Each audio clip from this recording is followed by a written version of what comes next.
June 19th, No, it's 17th. June 17th. What? I just read this. Need five proposals or something. No, it says 19th. Miami Township Trustees. Entertain a motion for adoption of minutes for our normal meeting on June 3rd. So moved. Second. Any discussion or corrections? Like, would you call the roll? Been moved and seconded to adopt the minutes of June 3rd, 2024 as presented. Mr. Butcher? Yes. Ms. Moyer? Yes. Mr. Hollister? Yes. Minutes are adopted. At our last meeting, there were two special meetings that we didn't vote on minutes. I thought we hadn't voted on any of them. Is that the truth? So there are three special meetings we haven't voted on. Right. And our last meeting, there were two that we hadn't voted on, May 10th and May 17th. And then since our last meeting, we've had a special meeting, June 7th. They're rather brief. No actions were taken. Are there any? The May 10th meeting, any corrections, comments? I move to approve. Second. Please call the roll.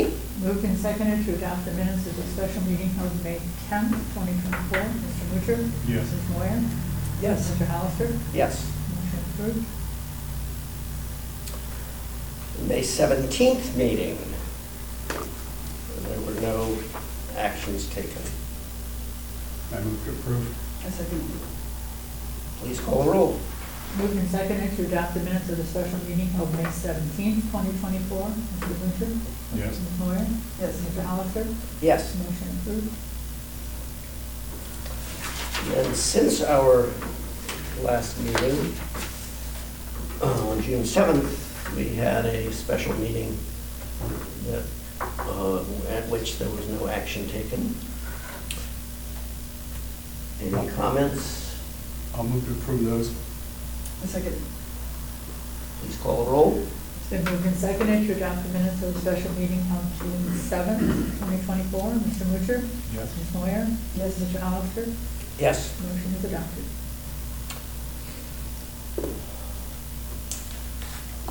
I would entertain a motion to approve payment of bills totaling $31,789.22.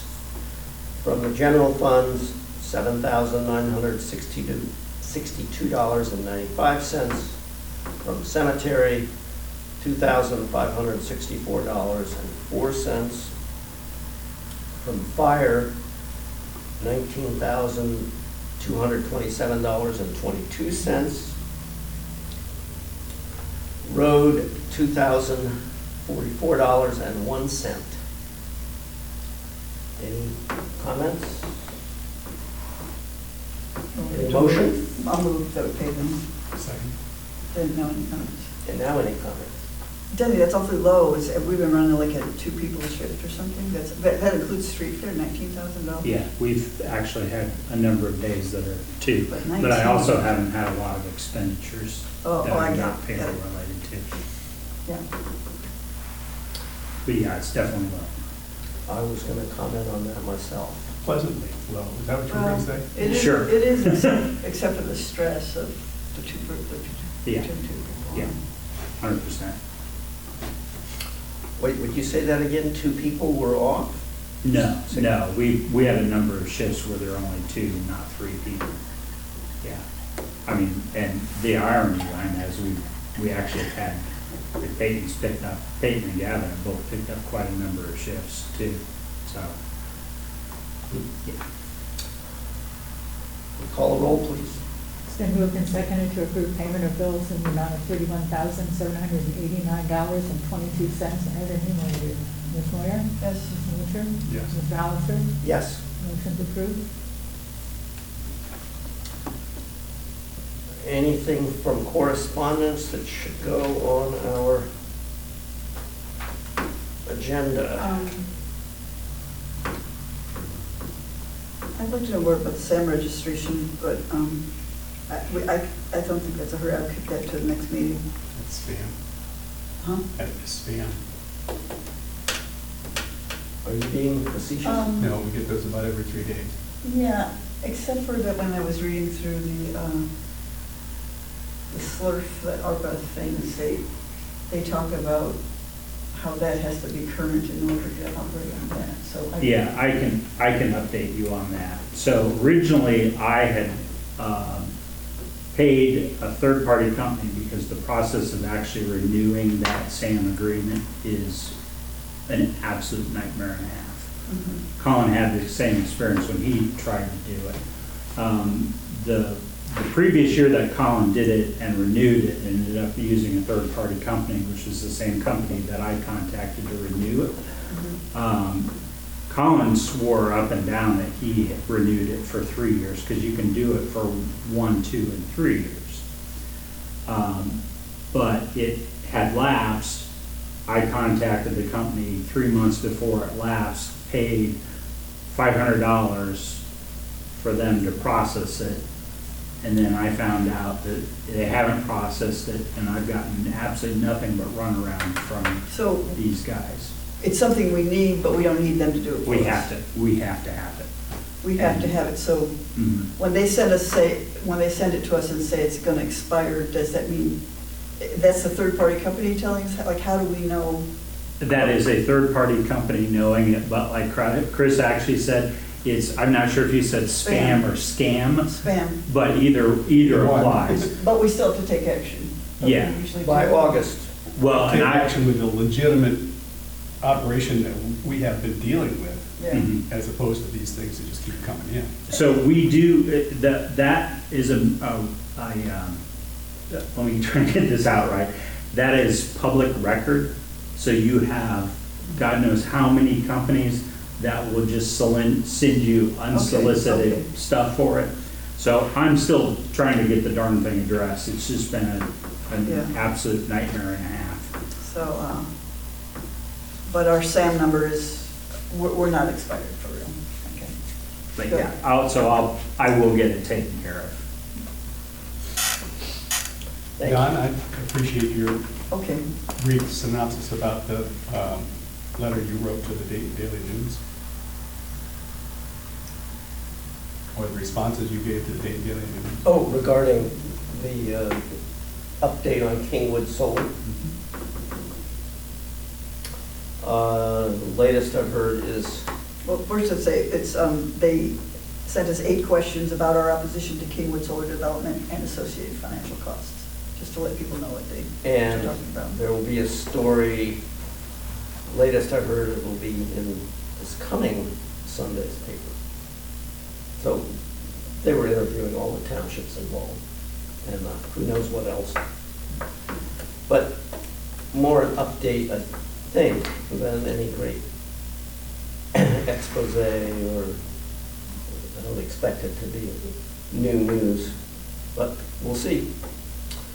And you gave them, she asked for the total of legal fees, and you gave it to her, or? Yes.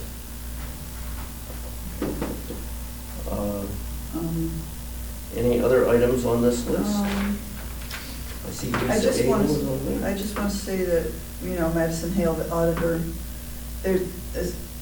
I brought a list to us of things we all worked on last week to get for the auditor, and we didn't, none of us clicked on the second tab on the Excel spreadsheet where there's like about 20 or 30 invoices that she wants copies of.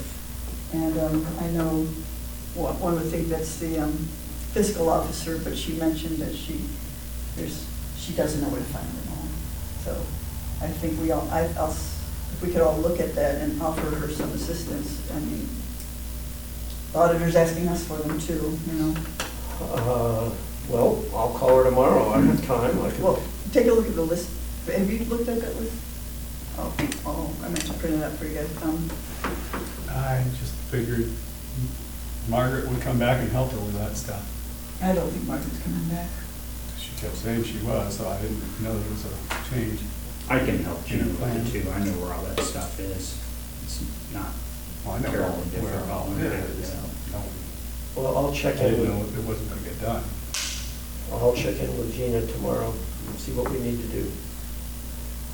What's the deadline on that? Last week, Okay.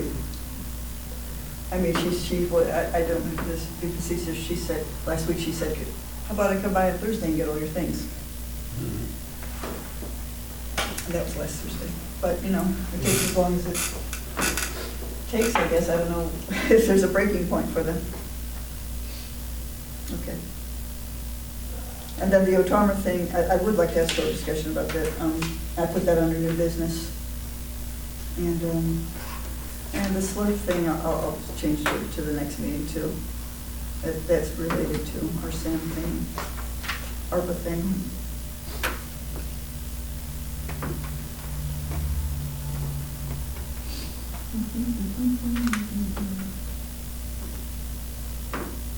All right. We do have Lisa Abel from the Development Corporation here. But are there any other public agenda items that are not already on the agenda?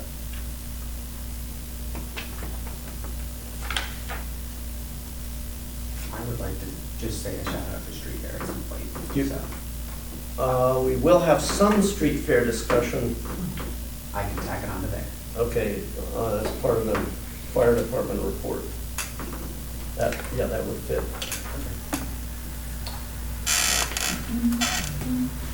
Lisa Abel from the Yellow Springs Development Corporation. Currently I'm the interim director for the Yellow Springs Development Corporation. This year it's been an unpaid position, and we've been working on some things that we've decided we need to hire a part-time person to take us to the next level. I won't be applying for that job, so I'm not asking for funds for myself. I am making a request for funds. And I wanted to just kind of give you an update on where we've been. We started forming in 2019. We were officially designated and accepted by the state in 2020, which is when COVID happened, which was a great time to be doing economic development. That's also when the fire station project started, where we were asked to help the township sell the old fire station. 2021, we completed that sale, and the COVID shutdown eased later in 2021. After the fire station, the college asked us to explore a different ownership model for the wellness center, so we did quite a bit of work on that, and then at the end of the college decided that they would just take it themselves. 2022, we did outreach to local businesses, especially on the non-retail, more the commercial, industrial types of businesses. And we did some realignment around priorities and goals. And around that time was when we started hearing about these larger manufacturing companies coming to this part of Ohio. Specifically, Intel coming to New Albany, which is on the east side of Columbus, and about 71 miles or an hour and 5-minute drive from here.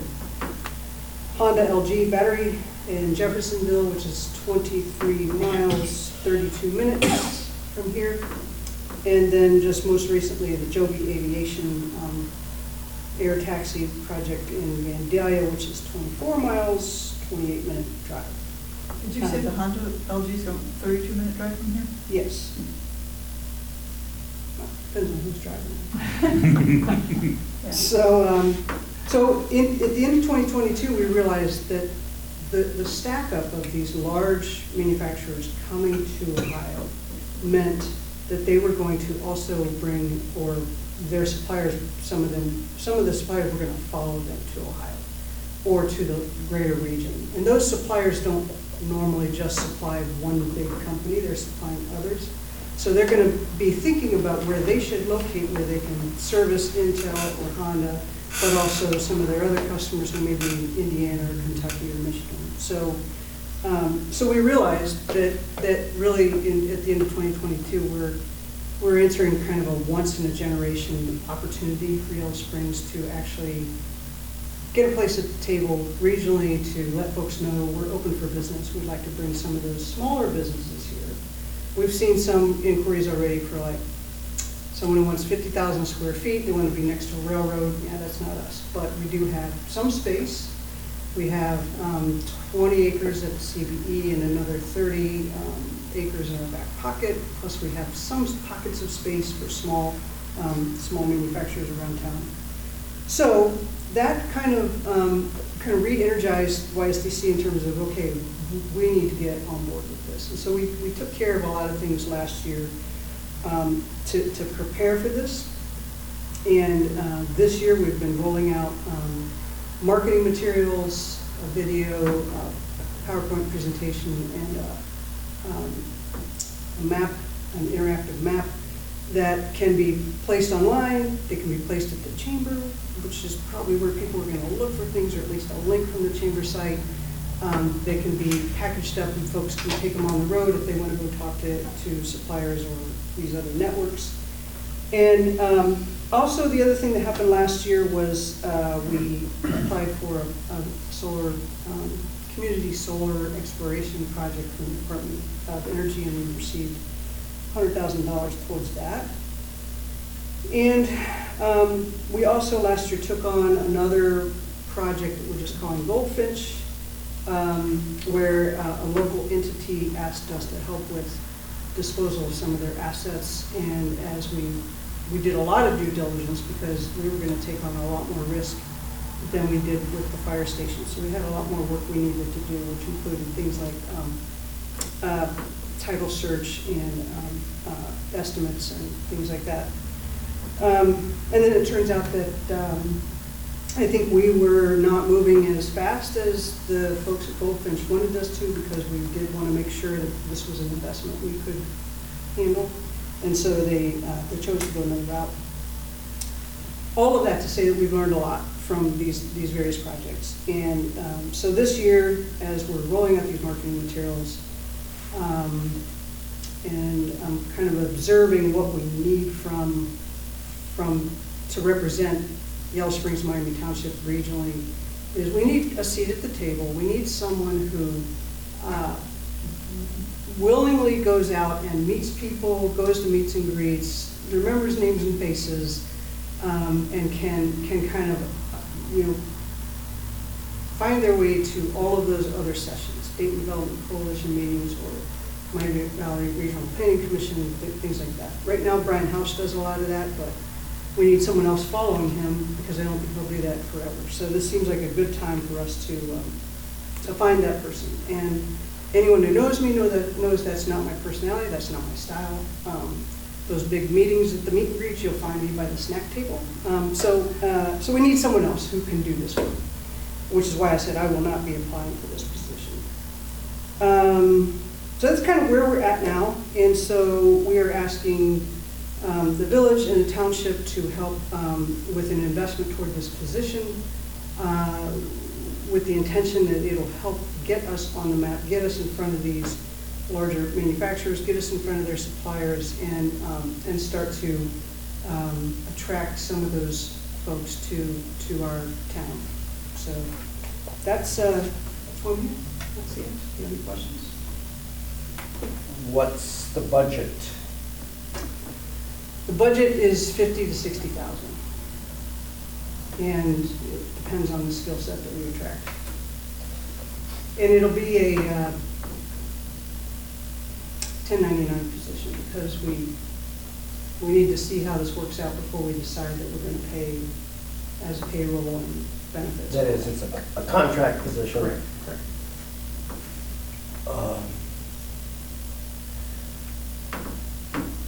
Backing up, you went through activities. I'm repeating things that Chris was one of the founding members of the corporation. I replaced him, and now Marilyn is our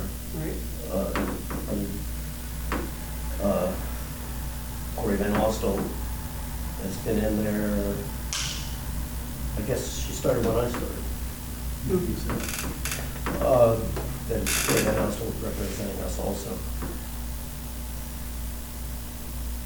So in those activities that you've already described, how much money was spent already? Not on the new stuff, but Sure. So just to keep the doors open, it's about 10 to 12,000 a year, and that's mostly accounting fees. We have to pay for someone to do a 1099, someone to do an audit, and someone to keep our books.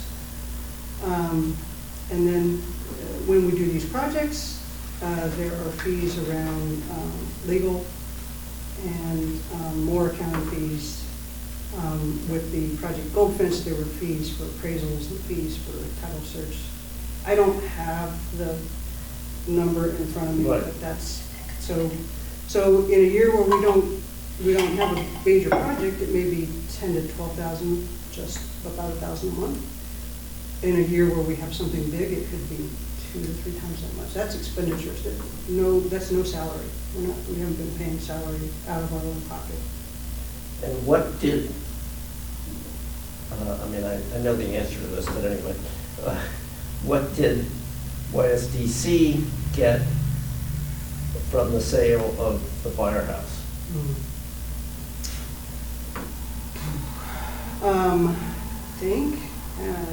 I didn't look at those numbers, but recently, but I think it was 38,000, is that something? Yeah, my memory is it was towards 40,000. Okay. And then the village, the township, we paid, quote, dues. Clifton Village was paying but stopped. Yeah, they're not part of the. And is anyone else paying? Everyone at the table. Is the school paying something? Yes, so just so everybody else knows, we have a board of up to 10 members. By the rules of Ohio, we have to have 40% as elected officials, and school board elected officials don't count. So basically, it's elected officials or their designees. So the township has 2 seats, and the village has 2 seats. So that's our 40%. Other members include school board, Chamber of Commerce, there's a couple of at-large positions, foundation. So all of those positions pay for the seats, except for there's usually like one member at large who doesn't. If they're just a community member, we don't ask them to pay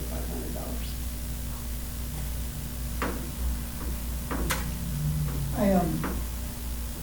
I'm likening this position to like a headhunter. If we had a business, somebody who knows all the spots and knows the people and can go out and get kind of a reverse. Are there not people that do this that we could tap into, people that communities hire to go get them some business? I guess it's not that easy.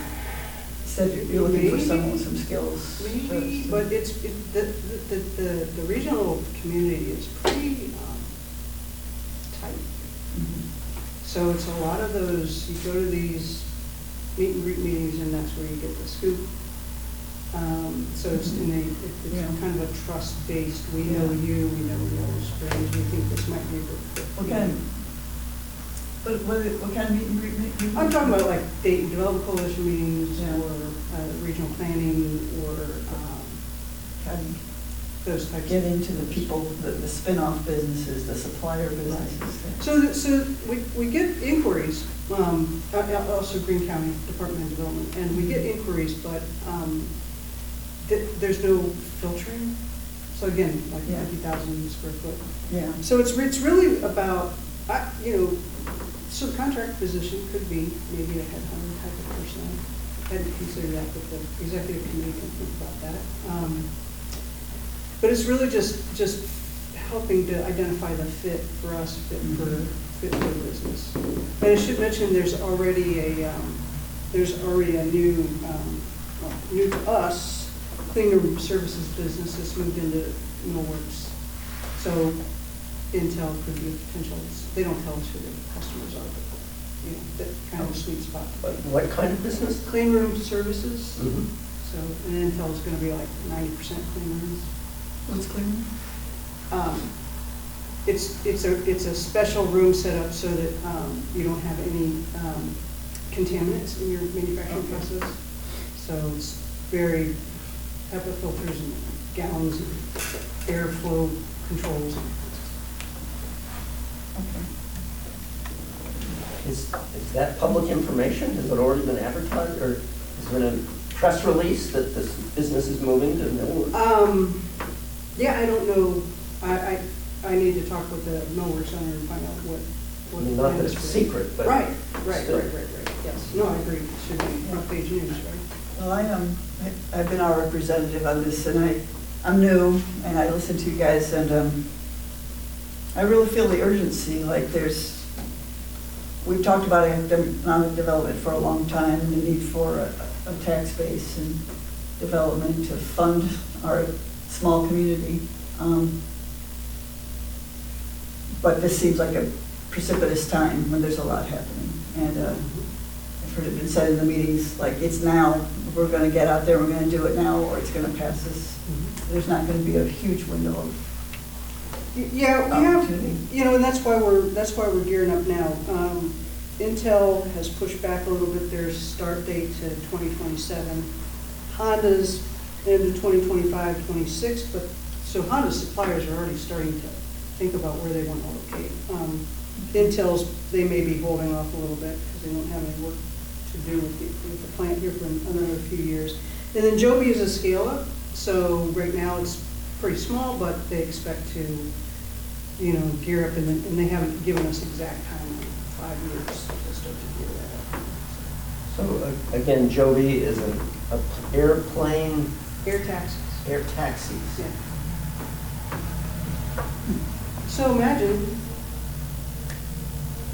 vice president at the Intel plant lives here and takes an air taxi to work.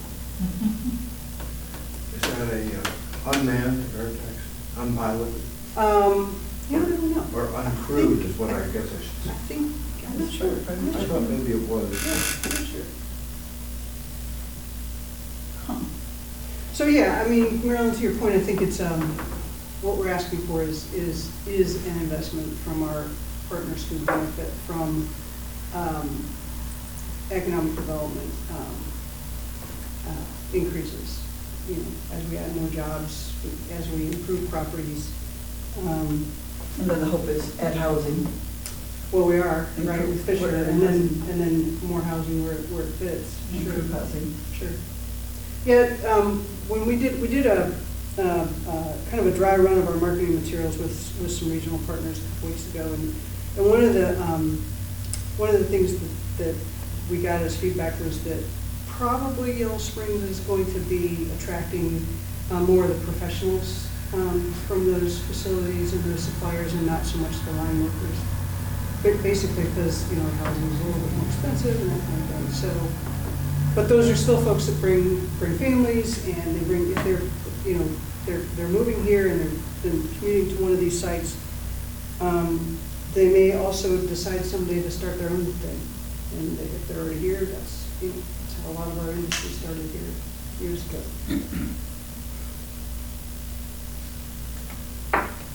Has there been any message from the village as to their level of commitment? That's at 7. Hmm? That's at 7 tonight. 7 o'clock.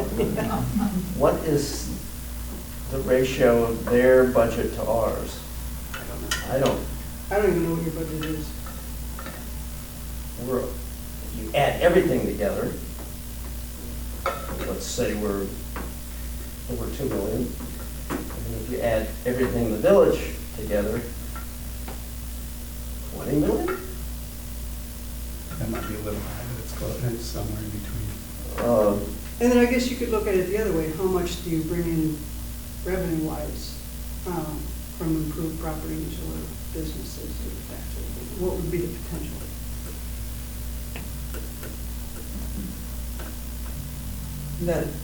So in a business park, if we could land some businesses, those property values would go up and be more revenue for the township. Okay. Because I have the feeling like that we put in a big chunk through the firehouse sale.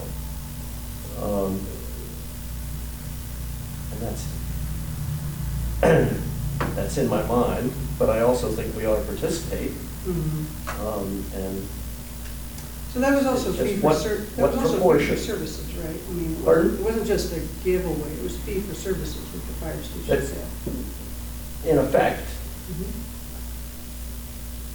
Mhm. and we could have done it ourselves, in theory. Mhm.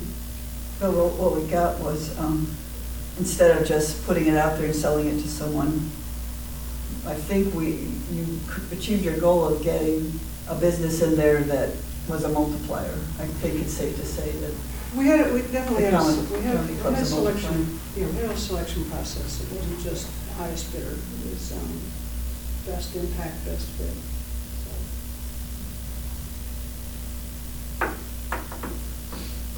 Trish, you have anything to say? Yeah, if I might. Make no mistake, I'm very economic development very economic development. But I feel like I'm a little behind the eight ball here because I didn't see your letter until about 4 o'clock this afternoon. And I noticed it was addressed to Marilyn and to Don and to Gina Gunderkline and not me. And I just wondered why I wasn't considered worthwhile sending a letter to. Sure. And I think part of it is my not understanding your process. Yeah. I did the same thing with the village, so I sent it to the president of the board, and then I sent it to the 2 representatives of YSDC, and then I sent it to whoever is kind of responsible for the budget or can answer questions about the budget. So it wasn't an intentional thing, it was just, I thought, when I sent it to the president of the board, that thing gets distributed to you all. I don't know your process. Well, anyway. Does that answer your And question? so, when I did see it, I crafted a response to Marilyn because she's the one who sent it to me. I didn't have it for you directly because at the time I didn't have the letter. And my response was that I couldn't support it until I saw an ROI for Miami Township from YSDC. That is a list of projects that contribute to the township tax base, either through building development or new business, whatever it is that would generate taxes for the township. I'm not sure I'm aware of any, but maybe there is some. As I say, I just sent that letter this afternoon, or not letter, but a request for that information very late. And I guess we could get that at some point, and that might be a determining factor. In addition, as Don mentioned, I have been part of the YSDC. I was on the original organizing committee that developed the whole idea of the YSDC. And I signed the letter of incorporation with the state to get the YSDC started. I also wrote the nonprofit request from the federal government, the IRS. A lengthy document, I must say.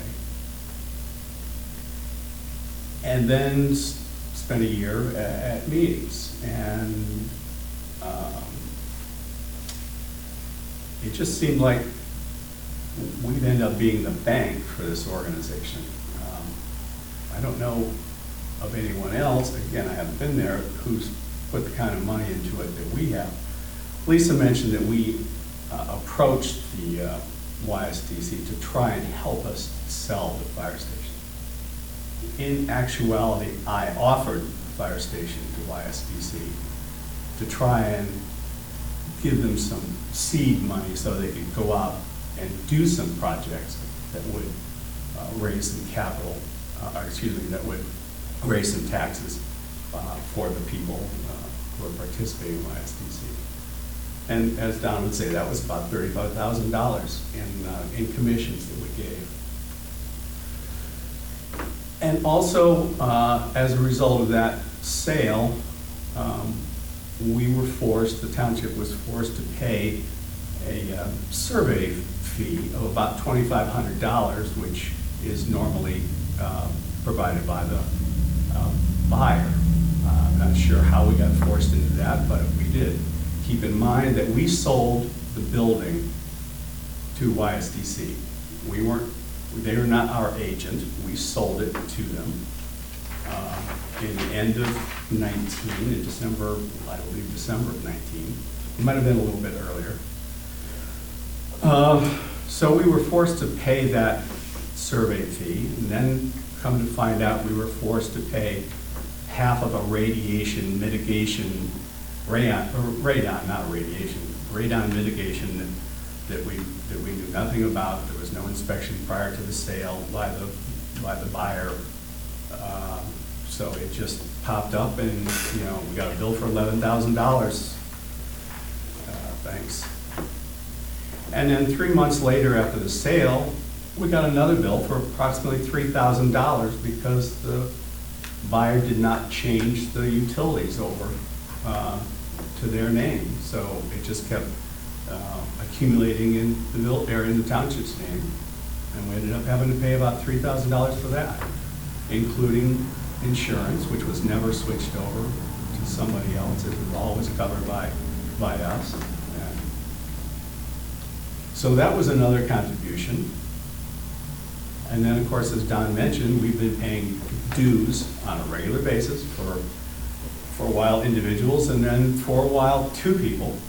And I believe we paid an initial $5,000 startup fee to get the ball rolling, to pay for lawyers. The lawyer fees early on were substantial. Apparently they're still substantial, and that's where a lot of this $35,000 plus money went. So if you add them all up, you're over $50,000 that we contributed to the development corporation. And unless I end up seeing a return on investment sheet that shows a substantial tax gain for Miami Township, I just feel like we put in our fair share of money into this operation with a minimal amount of end result. Is there a question? No, there wasn't a question. It was information for the public. Well, I think that Go ahead. what you're saying is relevant, and I would put it here, and then I would put it parallel or next to the fundamental question: is this something that ought to be done, and what would our share be? And then, well, have we already paid our share, or have we? And I would want to know, where is the village? What are they prepared? The implication that I was trying to make, well, the argument I was trying to make in my first statement is that I see the village as, the elephant in the room, and we're the Mouse. the small donkey, or in terms of taxes and cash flow. Regardless, I think we should be part of it. The question is how much. And I think we put in more than the village so far. Yeah, we do haven't have sold to take any a look assets. at our finances, because we're spending a substantial amount of money out of the general fund. And this kind of commitment can't come from anywhere else other than the general fund. And that might make things tight. I don't know. I haven't had a chance to, like I said, I just heard about this at 4 o'clock this afternoon, or sooner. And so I haven't had a chance to look over finances to see whether there's a $20,000 chunk of change sitting there. Well, I don't know which to address first, funding or why I think it's important. How about why you think it's important and then funding? Am I able to ask a question? Sorry. Sure, go ahead. It seems like there's a lot of conversation about like what the township versus the village is doing. I would actually be more concerned about what is YSDC doing to continue supporting funding this position in partnership with the village and the township. Mhm. And so what are their efforts and what are they anticipating to put into this position financially?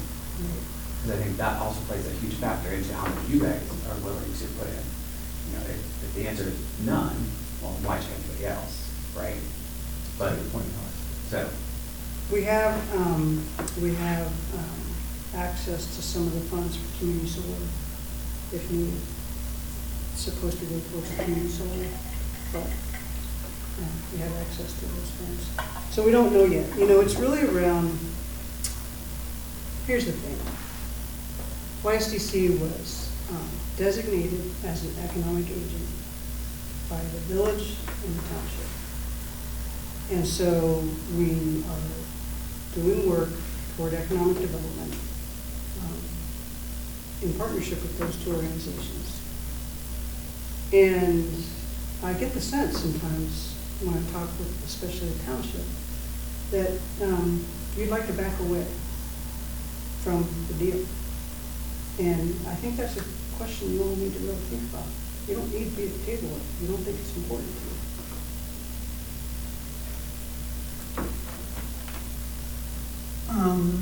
Well, I think it's important. And I understand why you might be a little bit discouraged, although it's a very tough problem that people have been trying to solve for decades. You can't just say, well, we gave you $50,000, where's our return?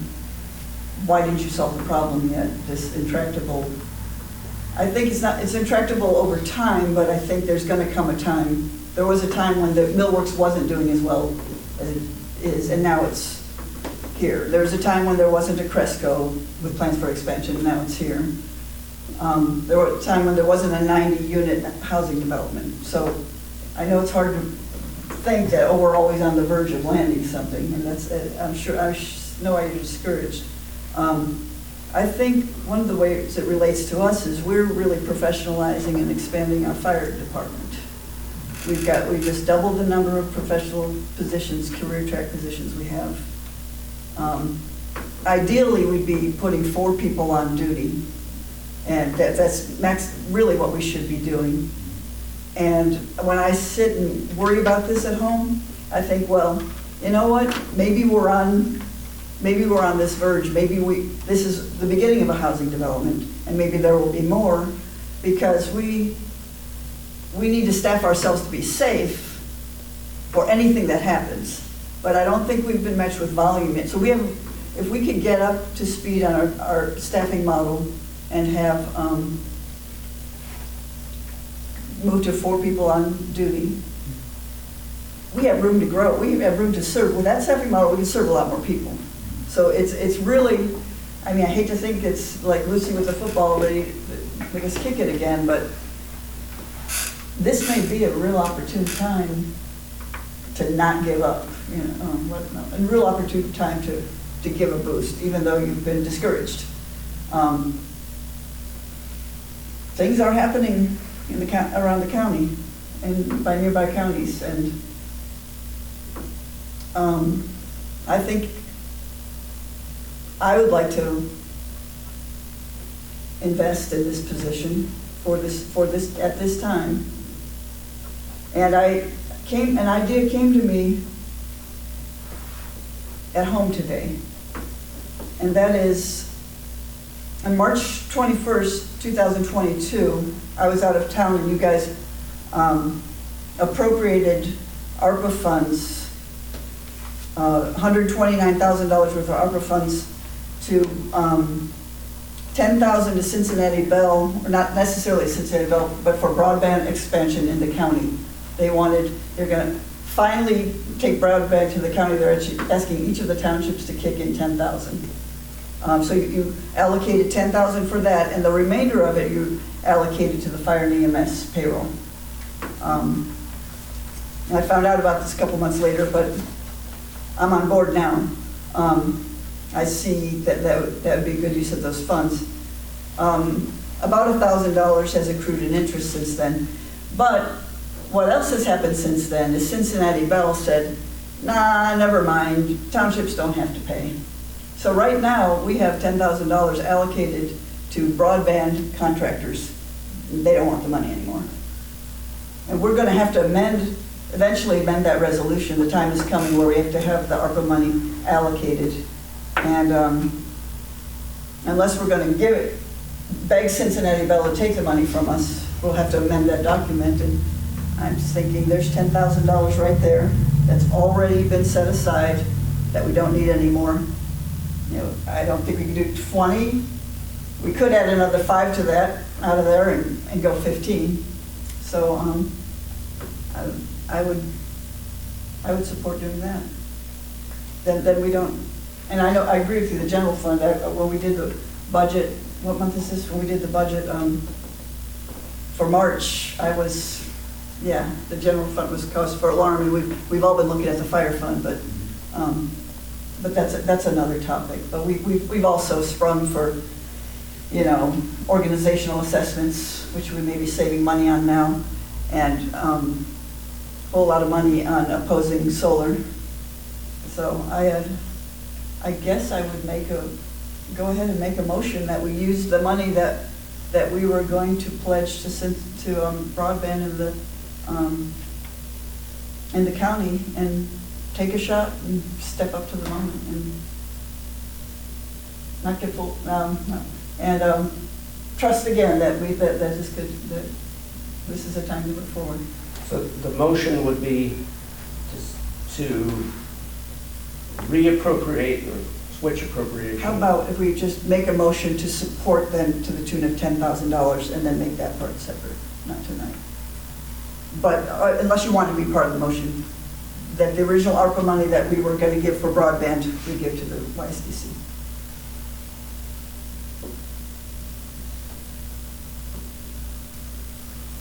Normally, we would discuss after a second on the motion.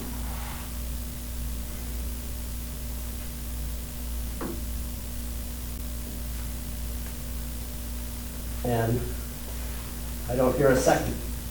Well, then let the record show that there's no second from Hollister or Reacher.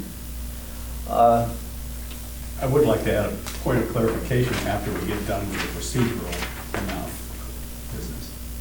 Well, I would support sharing in the cost of this position.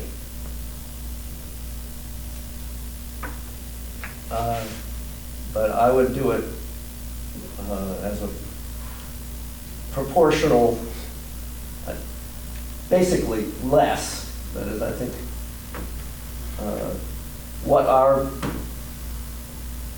if our budget is 2 million and the village's is 20, then it would be, we would do 1/10 of the village.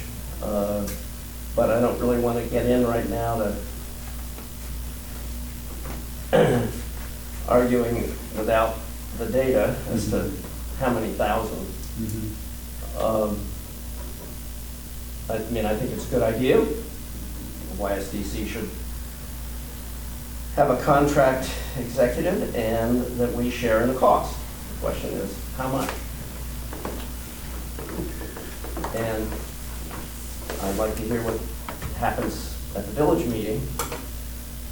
Now, if we come up with a number 2 weeks from now, does that mess up YSDC's? We're moving forward with the job posting.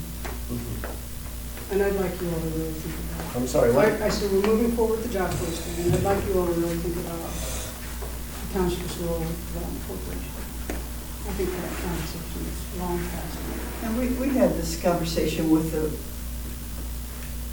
the street fair contribution, with the fireworks contribution. Well, what did the village pay? What did the village pay? I don't really subscribe to that. We know what we have. We know we have funds available. And we're two different animals. They have wastewater treatment plant and sidewalks and roads and electrical crews, and we have a fire department and some roads and, Okay, their general fund and our general fund. I'm not quite, okay. there isn't a magic set. I just think our share is smaller. So what do you think about seizing the moment that's here, where there's a lot of economic development in the county? Still, Yes, Bean County, not wanting to but pay more than how their share? much this, Lisa tells me, what I'm hearing is choosing the precise amount of money tonight does not stop the process. We do say, look at, are you really on board in broader? How enthusiastic are you? Are you really a partner? Are you really, which is a relevant question. Irrelevant, not irrelevant. I meant to say irrelevant. May I make a clarification? Of the 15 years that the community, not community, but the Commerce Park Economic Development Committee was in business, I was on the board of that for 10 years. That was the last 10, not the first 10. And during the first 2 or 3, I'm not sure, a long time ago, but that's when, however it happened, Antioch University obtained 7.5 acres of the Commerce Park, the 35-acre Commerce Park, for its building. I believe it was comped to them. I don't think there was any. I believe it was given, yes. I don't believe there was any money exchanged. And after that, the Commerce Park Committee worked tirelessly to try and attract any kind of business, not any kind, but business, clean business, whatever parameters you want to put on that. Never, and with some commercial real estate people out there looking also, 2 or 3 of them, they went through 2 or 3 of them before it was disbanded. Never got any bites on any interest in the property. Keep in mind, Cresco was the result of one woman's work, Karen Wintrow. She identified them, she negotiated with them, and she got them here. So it had nothing to do with any Commerce Park commission or successful negotiation from them. Keep in mind, our comprehensive plan makes no place for not necessarily economic development, but any kind of medium-sized industrial sort of, not industrial, but light industrial or clean industrial, or there's no place in the township that would be applicable or to put. Number one, if it was identified in a place, it would need utilities. Consequently, it would be annexed right into the village. So we would not receive the majority of the economic development off of it. The income tax, that's where everybody wants, businesses to land, because the income tax is what makes them money. Property tax doesn't make squat. Now, yeah, to us little operation, of $1,000, $5,000, $10,000 a year click for property tax, would be nice. But compared to a $100,000 or $150,000 income tax, that's, chicken feed. But again, I want to go back to, we talk about economic development. Economic development, I love the idea of economic development within the limits of the village, not in Miami Township.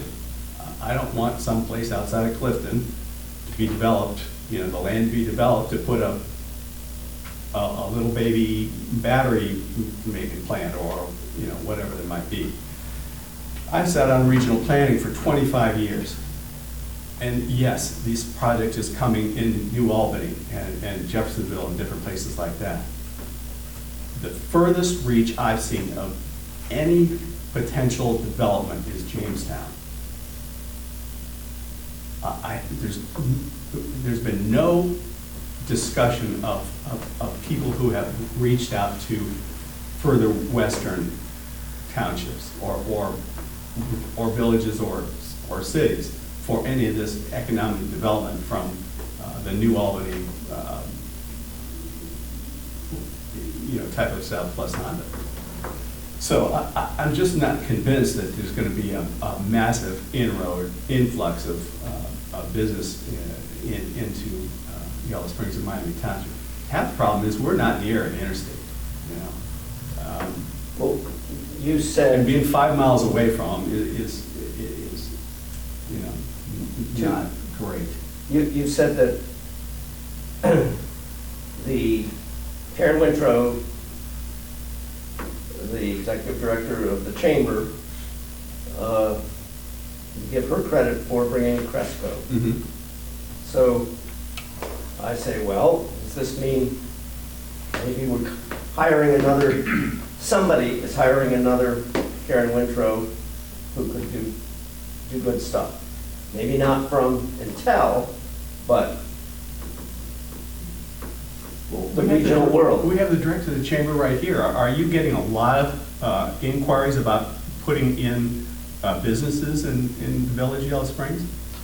Related to the I will clarify, I'm Intel? interim director, focusing on bringing the chamber back to what it was supposed to be, what it's been missing for the last 3 years without a director.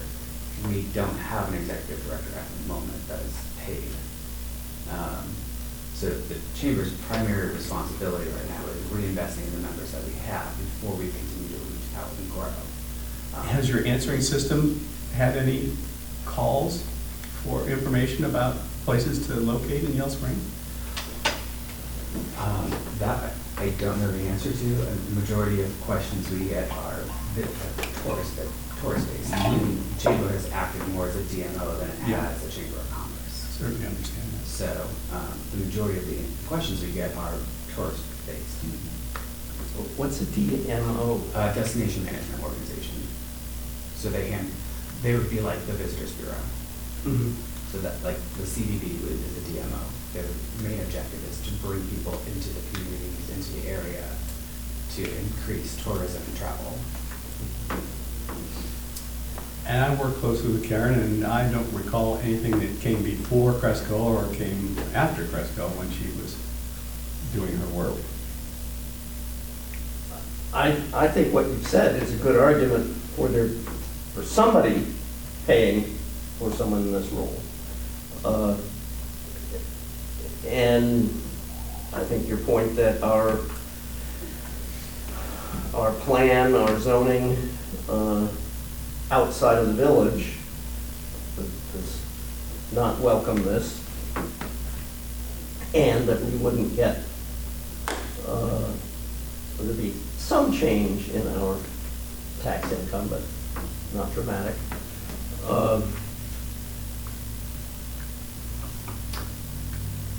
I support our being part of YSDC. I support our contributing to the cost of this contract position. The question is, what proportion? And I don't have the numbers for me to take a position on that tonight. I just want to add, the comprehensive plan, it's aged. I think back then we were all about the green space, sprawl is coming. And I think what's good for Yellow Springs is good for the township, regardless of our percentage of, the taxes that would come in.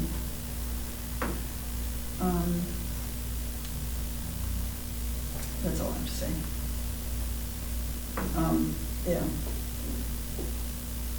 Comprehensive plan calls for farmland preservation as a primary goal. And creative Until it economic gets- development as until it as a gets- secondary. Until it goal. gets reviewed, we have to go with what it said.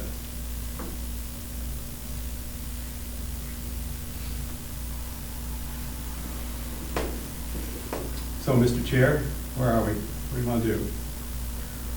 Well, I would support part of your motion of supporting the position, but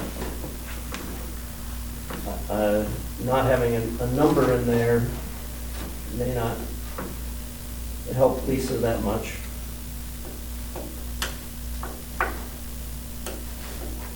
That's what you want. Well, I'll make a motion that township, that Miami Township support the motion that we will contribute to the cost, an unspecified amount, of the contract position as executive director of YSDC. I'll second that, although I'm uncomfortable with making a motion that doesn't have any dollar attached to it. I mean, just a general sort of. But you're doing two things. You're saying you second it. Yes. And then you're quickly going into discussion. I'm supporting what you're saying, but I still think that without, why are you making a motion without an end result of how much we're going to put in? Again, I'll just, I'll vote for it. If you call the roll. My answer in discussion is I need more information Okay, in terms of the specific dollar amount. you're the chair. Where are you gonna get that information from?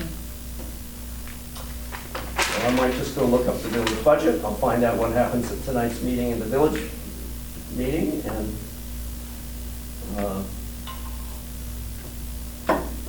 I'll ask people around town.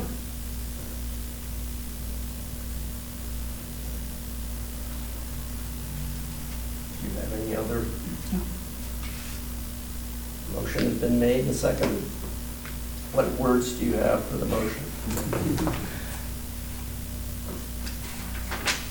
It's been moved and seconded to support the Alice Springs Development Corporation position of a contract executive director without specifying a dollar amount at this time. You call the roll, please. Mr. Hollister, Yes. Mr. Mutcher, Yes. Ms. Moore, Yes. motion is approved. Thank you, Lisa.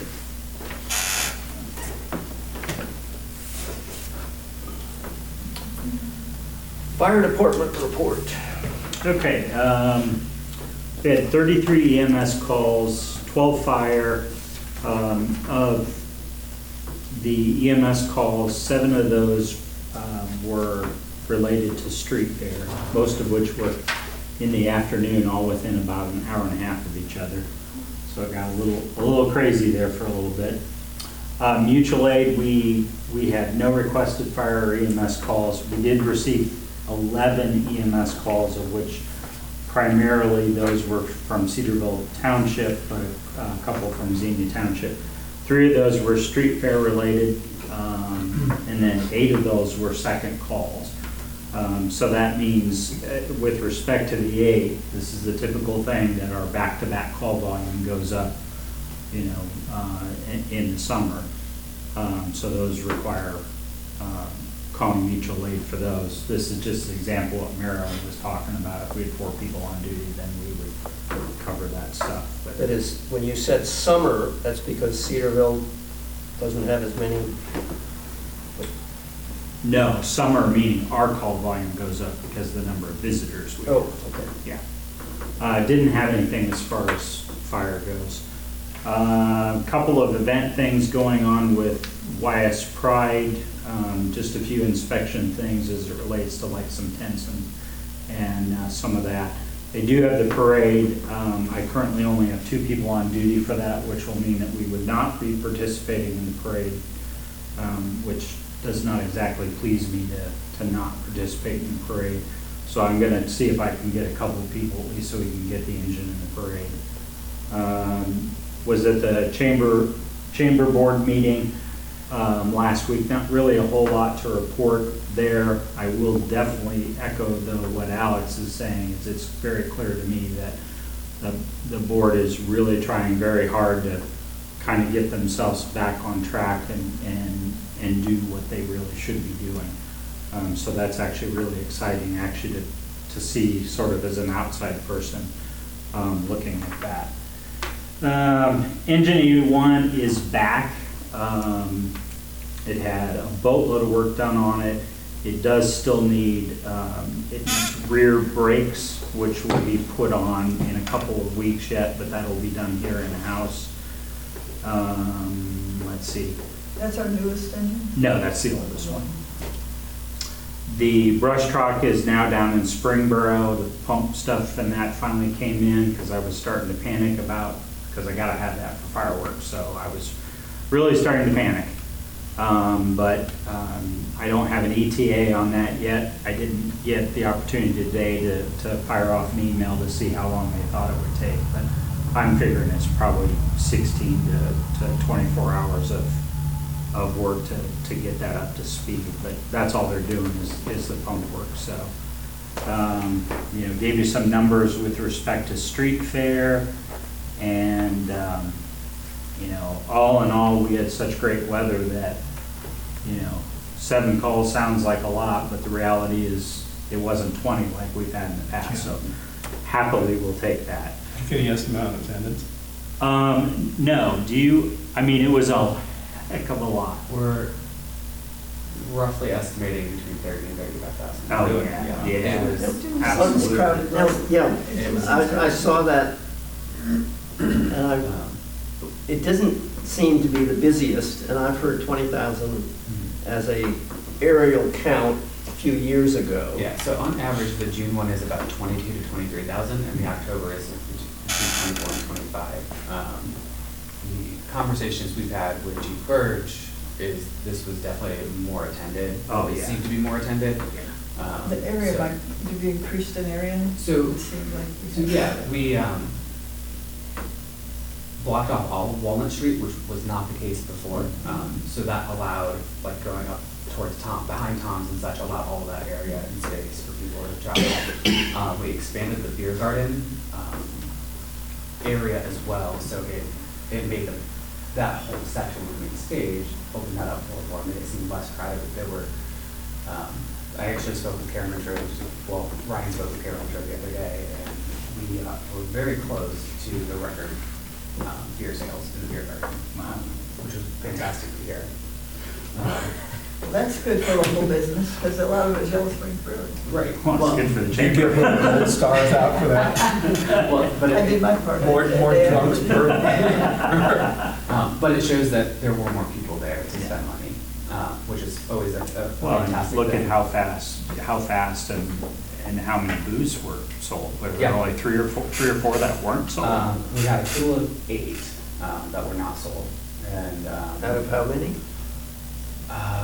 gosh, 140. I want to say it's 180. You guys have 180, but Yeah, so we do 180 on the streets. and then Tom says all theirs, and who else has So- theirs? 100 Corey Street sells a number, and Yeah. Nippers Corner sells a number. Artisans, Trailtown, Peaches, Ha-Ha's, Tom's, Nippers. Tom's was packed. Tom's was packed, Nippers was packed, Ha-Ha's and Peaches were packed. So all the private vendors do, like, they do sell every single inch of space they have as well.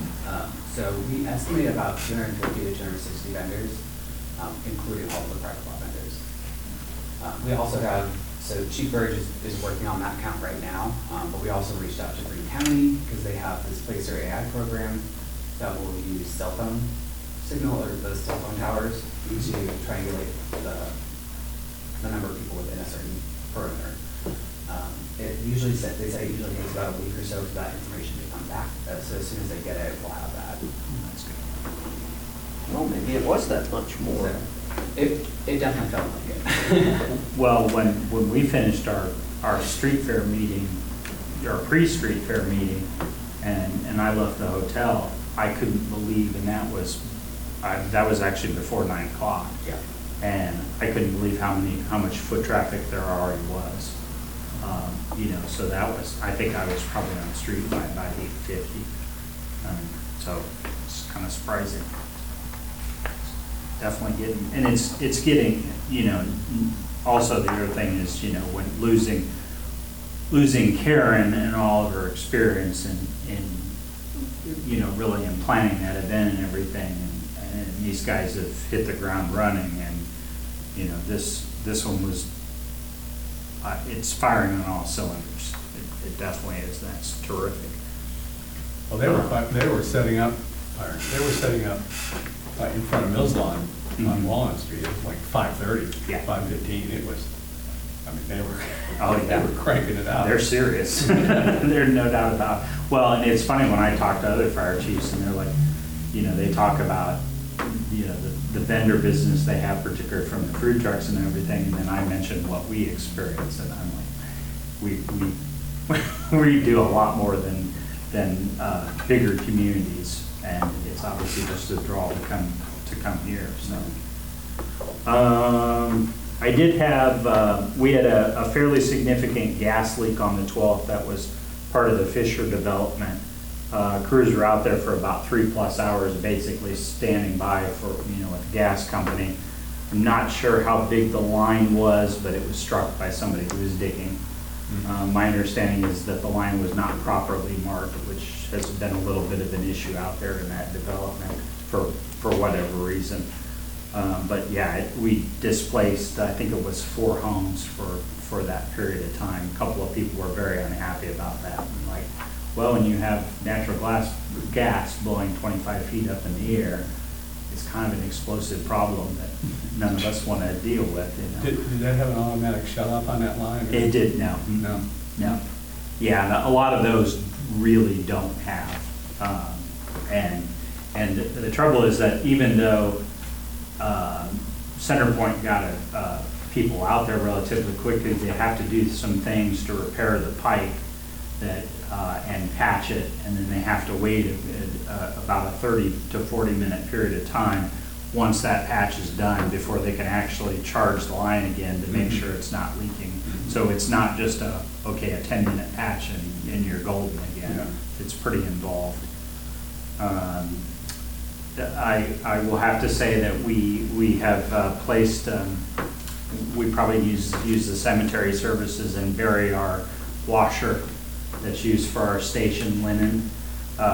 It bit the bullet about a week and a half ago. What section of the cemetery did you put that in? I'm not sure. Natural burial, maybe. So you don't have to buy a casket? Yeah. So I'm going to end up having to replace that. The dilemma is, do I just bite the bullet and buy a commercial one?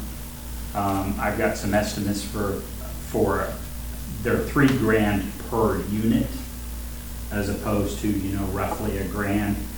This one, we got 10 years out of it, but we repaired it 3 or 4 times during that, and we just did it ourselves to keep the cost down. So I got to look at the budget and kind of try and figure out what I'm going to do with that respect. But I would, if I did go with a commercial washer, I'm not buying a commercial dryer at this point, because I might be able to swing 1 unit in the budget, but definitely not both. So that just more of an FYI than anything else. I also mentioned that we did borrow Xenia Township's gator.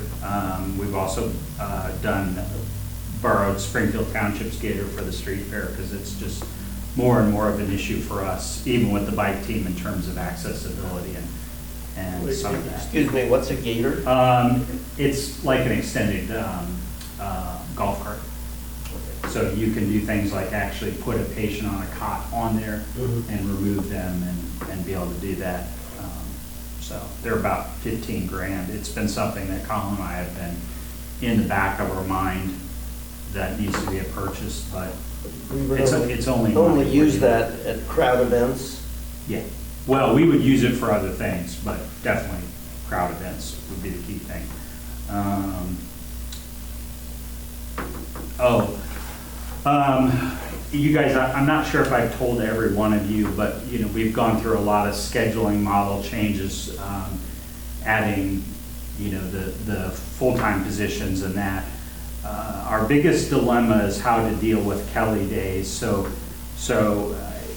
in the past, our Kelly days, each person who was on a 24/48 schedule got a Kelly day a month, which means they got that day off unpaid. We moved that to every 6 weeks because of limited staffing. That's just simply a short-term thing, but that was a better compromise than just eliminating the Kelly days altogether. Nate and I are just continuing kind of to monitor and watch that, trying to address overtime as best as we can, but until we get at least 2 to 3 more people on part-time, that's going to be a break. Fred and I are getting closer to starting to work on streamlining our actual types of positions that we have. You know, I alluded a little bit to that. We were looking at going to a potential of a little bit of a higher hourly rate, but with no benefits, to put us in line with departments that are more or less bordering us, who are paying a few dollars more an hour. Though I'm not sure how you'd want to pass up health insurance, but it seems to be, I don't know. I don't understand these young folks and how their thought processes are, but yeah. Any questions? And I know it came at the last minute for the budget for street fair, and it was like a week, 2 weeks before street fair. Brian Cup had asked, but for next time, or for maybe for June, or for October, I think what they're interested in is what it actually costs us to do street fair. And I don't know how that works, if we would be covered, I mean, if we're on duty anyway, but how, I guess we charge, anyway. What it actually does for street fair, then what, I don't know if we gave them a bill this time, or we got it. So, and then figuring out the in-kind, because I think you guys just want to know what's it costing you. Yeah. So I will actually do that for June street fair. I've got about maybe half the data available. All I really need to go back and do now is plug in who were the people who actually came in who would not be part of normal staffing, and then I should be able to get you guys that calculation. And that really should be pretty darn much the same street fair to street fair. So like, it's not going to change substantially at all in the fall. And then what we bill then is not the total cost, is that traditionally have not been? No, I'm off the top, just anecdotal ballpark, it's about 50%. Yeah. What's 50%? Yeah, they get billed about 50% of what it actually costs us. Yeah. Any other questions? Yeah, and that's partly because 50% of the cost would have been there if there was no street fair. You would have been working anyways. Is that why? No, it's that we are not billing them the total amount for our services. Obviously, we can't bill them for, you know, the 3 people that were working that day that normally would have been here. Yeah. Because their ultimate responsibility is still to cover the calls that are completely unrelated to street fair. Sure. It's only the matter of the people who are needed to support that. So you'll have an increased cost just because, unrelated to your normal, just because of street fair. But of that cost, you will bill them 50%, not the total cost. Yeah, and I say that roughly, it's not a approximate. Yeah, sort it's of. just an approximation. Yeah, I can exactly. actually give you a little more kind of background on that. It used to be, the chamber would pay based on the number of vendors. And then last year, before Colin left, we switched it after the June event to be based on the staffing. So we're actually anticipating to pay a little more because it is closely related to the direct cost versus the food and craft vendors that we have. Yeah, I totally agree. You know, in concept, per vendor made sense. maybe at some point. It doesn't really now. It just doesn't. It's kind of like growing with street fair and growing with the times. Anything else? I just don't think into my mind, because so many booths are not with the chamber. Correct. And do you do inspections for the booths that aren't with the Oh, chamber? yes, we do. Do you charge them? Nope. So you're charging them, but you're not charging them? I hadn't thought about it that way, but Right. yeah. And do you guys charge your people, or you? So we don't charge any of the private vendors anything. Like that's all handled separately with the individual lots. It's actually very difficult to work with them because we give them our information and say, this is the traffic flow, this is the road closures, this is, all the information that you need to pass on to your vendors to make it easy and successful. And that's where it stops. So for us, it's part of the event at this point. I know the vendors that we inspect are the food vendors, the food trucks. So like, we're not looking, at a vendor who's selling. Trinkets. Yes. There has been some, the county fire chiefs have supported actually we actually have this, it just hasn't really totally gotten rolled out yet, but we have an actual sticker that county fire departments can go ahead and inspect that.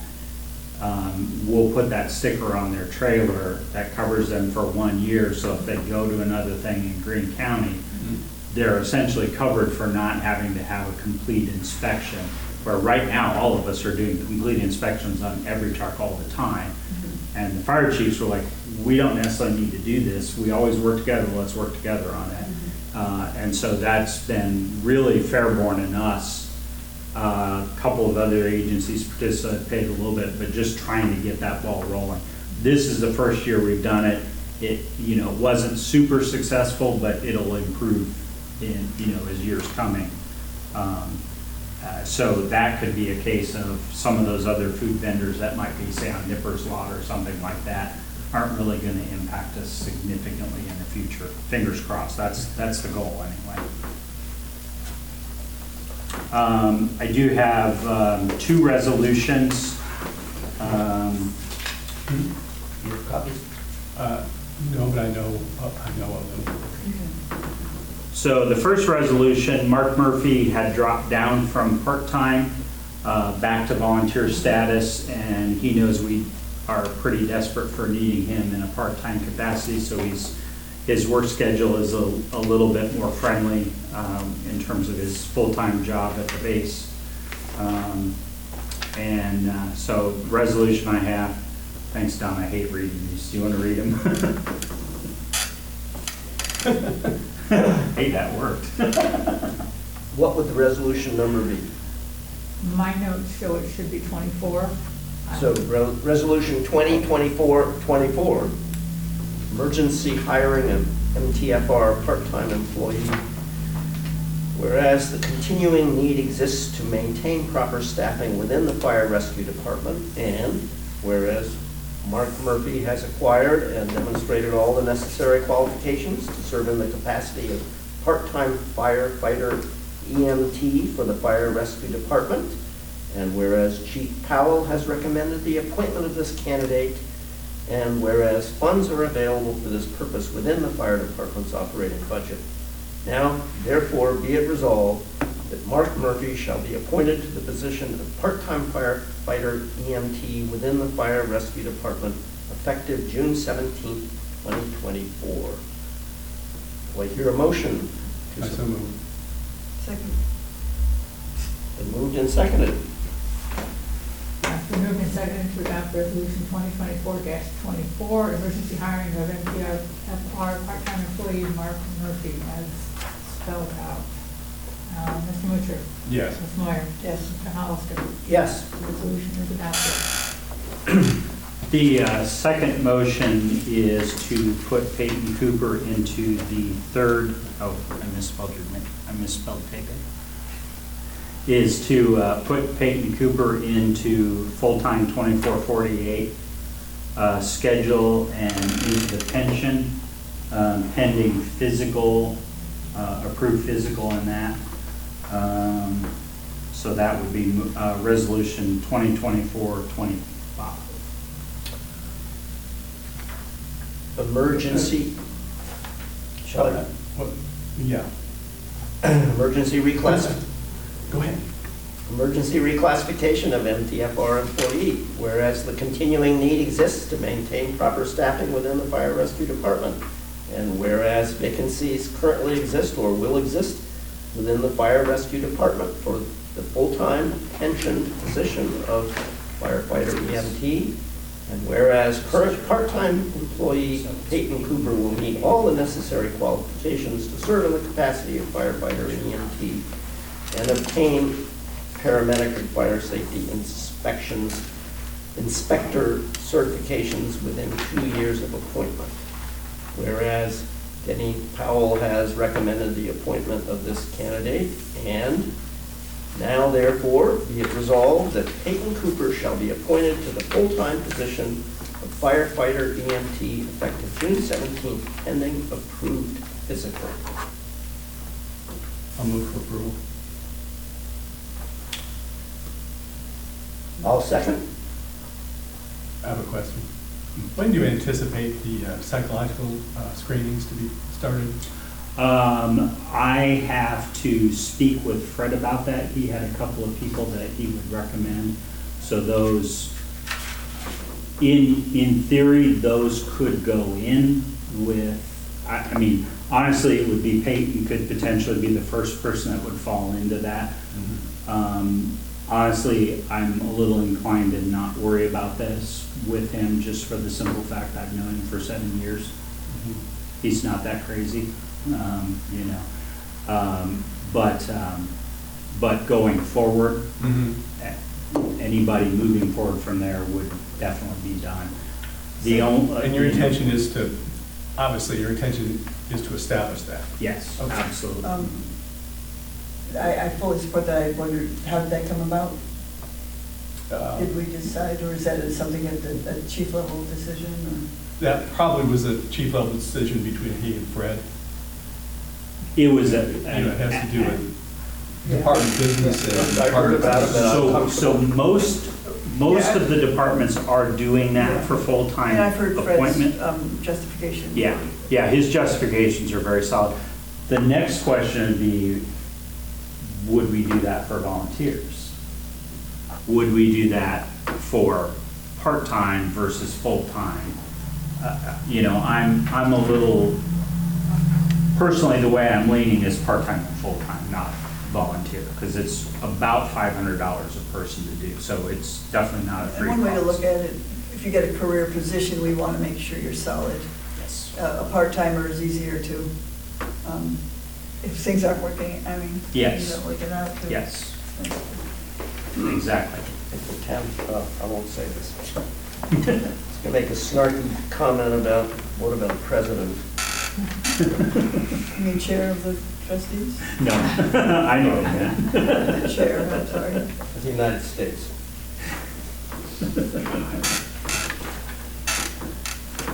But I didn't say that. Chief, did your new pressure washer break? No, it did not. Would you turn around and look through that window? Yes, no, they have not pressure washed the windows yet. see. I know that, but I will remind Nate, that was Nate's idea, so I will remind him, who, by the way, happens to have COVID right now. Council Lovington. COVID? Yes. Are there other items for the, We have not voted yet on that resolution. thank you. Any further discussion of that resolution?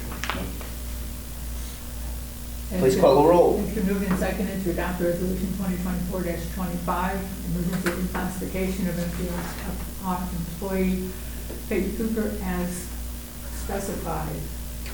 Mr. Mutcher, Yes. Mr. Hollister, Yes. Ms. Moyer, No. resolution is adopted. So why isn't Dan here for Cemetery and Road? Because it's 96 degrees and he's working outside. He's probably dead tired. I know I saw his truck in the parking lot, but I did not see Oh, him. that's concerning too.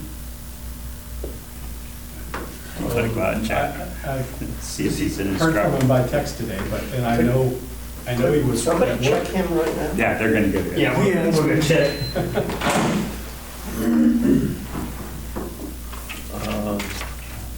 Mr. Officer, may I? Yes. Just so I can get on the record, the street fair, say a couple of words, because I'm gonna have to head over to the What, village. street fair For thing? street fair, I just want to get a couple of words on the record. So first off, like Chief Powell had mentioned, there were very few calls, very few incidents with a number of people. It was a seamless event. So on behalf of the chamber, we are super appreciative of Okay. the township and Chief Powell's involvement with the meetings and the planning and getting everything going. Just like he said, it's been a world of a difference since October 22 when we started back up, and it really is running like a pretty smooth machine at this point.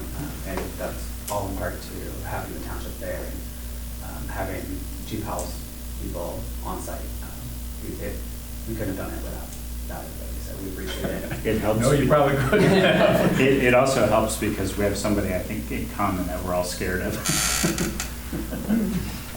So yes, from the chamber, we wholeheartedly appreciate all the efforts and everything that has gone into making June happen, and we're looking forward to getting October going. It'll be here before we know it. It will be. He said Danny's not outside. No. No. Good. Uh, Is this trucking? Are you gonna be in town tomorrow? No, but it will be all day Wednesday. Okay. Okay. Thank you. Thank you, Ross. So how do we want to handle cemetery and road? I'm not aware. Well, I could jump back into my Okay. cemetery road hat, or overalls, I guess might be the more appropriate. Cemetery, they've done a couple of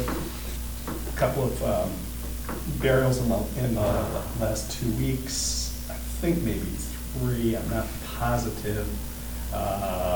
Brandon has mowed the Clifton Cemetery at least once. Roger Ripe has mowed the Glen Forest Cemetery at least once, maybe twice, both of them. As everybody knows, this time of year, certainly with the amount of rain and warm weather that we've had, grass likes to grow real fast. Even the firehouse prairie is growing again. Anyway, I did express to Dan, Marilyn, your request to have the roads narrowed up a little bit. No, I take that back, I didn't, because I have a question for you. But your request to have the graves dug in the natural burial and use the truck for storage of the dirt, and to ask him to go in to dig the grave.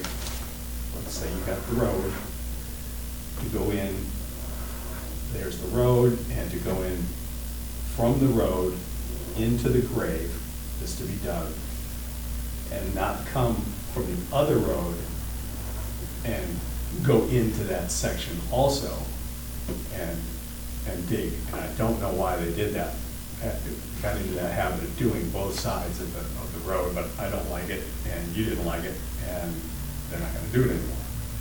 That's also gonna keep the sides of the grave from it being pushed down, mainly because then they'll use the boards, because the dirt won't be, I take that back, they won't use the boards because the dirt won't be there, and with the dirt not being there, Did you say they are going to use the truck? they're going to use the truck. So, Excellent work, Chris. so that should help that. So we'll see. The reason that I didn't approach the narrowing of the drive, and we just laid that out as 10 feet when it first started, and obviously it's gone out. The problem as I see may come up is people have gotten into the habit of putting their grave markers right on the edge of now where the grass is mowed up to this point. So if you Oh, move yeah. that back, you know, a foot or two, then nobody's got access.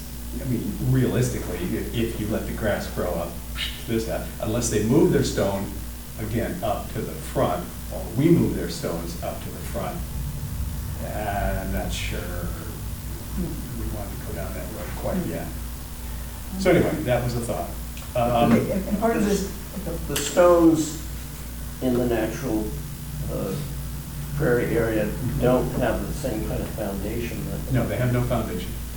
They're just, they're dug, if we put them in, the dirt is removed a couple of inches to get them on a flat surface and, you know, not to look like they were just plopped on the top of the ground, but no, there's no set foundation.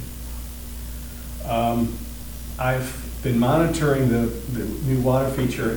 Did you have something specific on that? Okay. I've been monitoring the new water feature, and I've had to fill it between 2 and 4 weeks, depending upon the weather. When I first started it back up April 1st, it seemed to last for about a month, but into May, it lasted a little less, and I did it at the end of May, and I did it again yesterday. It was almost completely down. Little water flowers, almost completely down to the bottom of the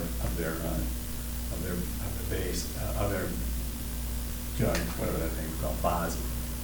So we're going to keep a little closer watch on those. Summertime. is there a hose there? Yeah, I put one there. Okay. Do you have something more? I just went about the grass thing, you know, maybe there will come a time we'll take sections and move them. I think it's gonna take more than, refraining from mowing. Then maybe as we get our plastic scorched earth thing going, actually solarization I should call it, we may be doing like a 3-foot or 2-foot, that along there in sections, but that, so. That was originally prairie grass, so the seed should be in the ground, the prairie grass is being mowed down. But turf, you know how When it comes turf up. is, it'll eat your driveway if you let it. Yeah. I mean, turf is aggressive, It's but we'll already see. eaten half But, the yeah. road. Yeah. Okay. Yeah, okay. Oh, road, State roads. they're, Still there. yeah, they're still there. There's, I haven't seen any, the berms need more attention, but I haven't seen any of the construction or, for our roads, yeah. we're not doing anything that I know of. Kind of Repairs. construction. Repairs. Well, by construction, I I mean. don't know. The thing we do every year. And any of the, Blacktop? Coating, Oh, okay, yeah, it's a little early, They seem to get around to us somewhere in the August neighborhood. Sometimes they get in November neighborhood before they get to us, but it's usually not early in the year. I'll be talking later about the pharma inspector, but in taking him to the Grinnell Mill, we went on the Bryant Park Road, and he commented, you know, he was really impressed with this sort of country road that was like a wide, fresh driveway, thick asphalt. Yeah, it's not very wide, but if it was a driveway, it would be wide. Well, that's why I said wide driveway. Yeah, And that one's not ours, right? yes, it is.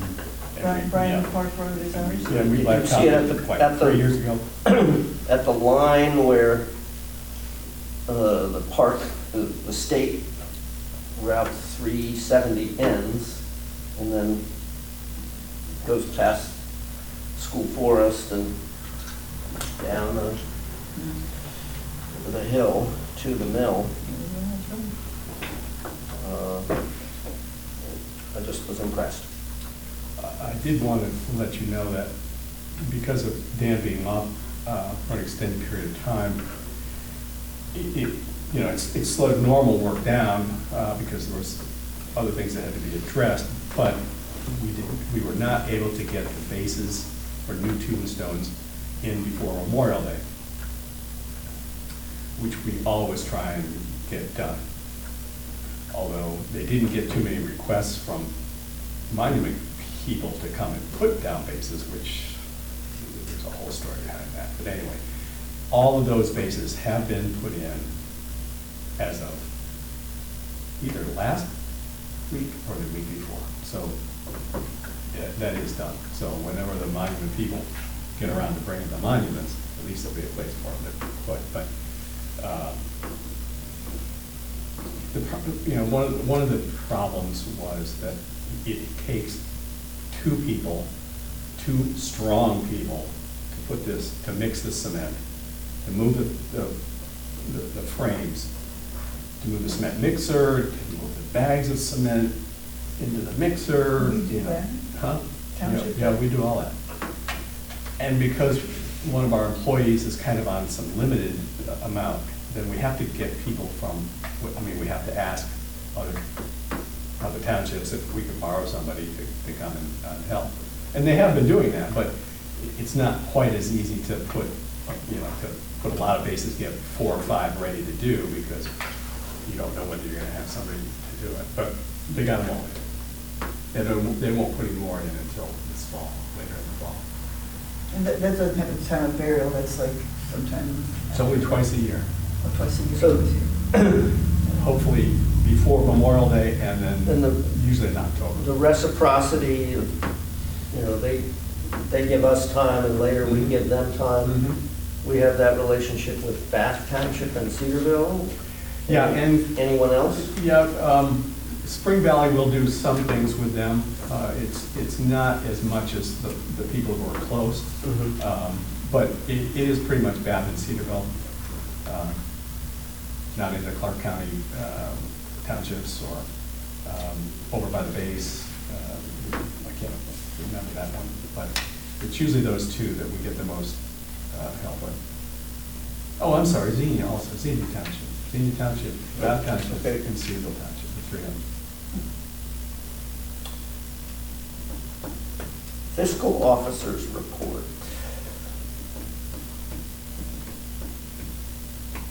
I'm not aware of the details of this, the Oh. contract I- modification. Well, anyway, that was something you were gonna look into, but I told you not to, midway through the week. The auditor's request, I'm gonna send you guys an Excel spreadsheet. And you're gonna hit out instruction on hit a tab and all the invoices that we need. And, Oh, right. see if any of them that jump out at you that wouldn't be completely obvious for Gina. I could probably send it to you too. Yeah, I'm happy to help. And the contract modification, I don't know, still don't know what that's about. We're supposed to, apparently for this auditor, we need to modify our contract, we need to sign it. That's where we are. And I did see a little thing that, I don't know, maybe Margaret never made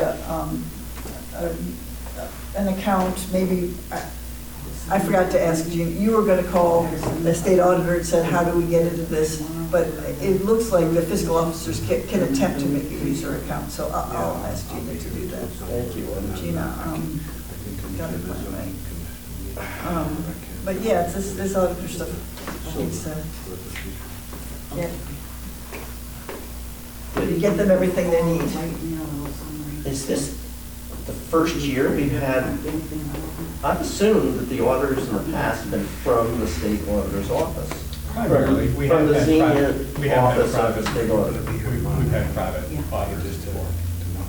I don't know, that big one when I first took office was 2021, I think, 2021 years, and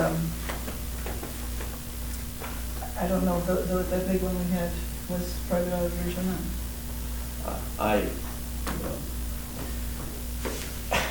We pay the state auditor, why don't they do their job? Well, you know, they get an appointment with the state auditor. And I'll write them a letter, a sternly worded letter about how you don't want to have And I'll contract. sign it, yes.